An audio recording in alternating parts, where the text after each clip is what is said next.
Faleminderit kryetar, do doja të kërkoja mirëkuptimin e gjithë kolegëve që të riktheheshim rendit ditës dhe ndihmën e kryetarit për këtë efekt.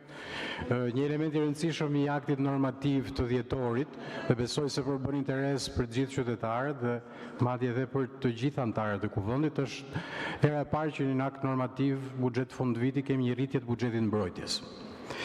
Elementi i parë, kemi 97% buxhetit mbrojtjes 25 totalisht të zauruar, çka tregon të kundërtën e asaj fotografie të reme që tha parafolsi për sa i përket menaxhimit të financave publike, dhe gjitha këto realizohen duke ulur deficitin, duke ulur borxhin. Dhe sa herë që na akuzoni për keq menaxhim dhe për vjedhje, duhet të rikujtoni këtë fakt. Ulje të borxhit, ulje të deficitit.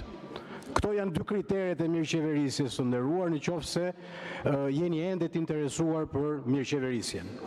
Një element tjetër thelbësor të këtij akti normativ ka të bëjë me kompensimet e dëmeve të zjarreve të vitit 2025.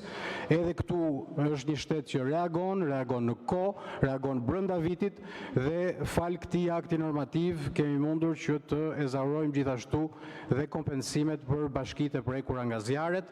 Kjo është fotografia e qeverisjes tonë, më pranë qytetarëve në nevojë, më pranë qytetarëve në rast të emergjencash dhe absolutisht të linjëzuar me angazhimet tona për sa i përket rritjes së buxheteve të mbrojtjes në funksion të rritjes së sigurisë kombëtare dhe sovranitetit tonë teknologjik. Ju falenderoj.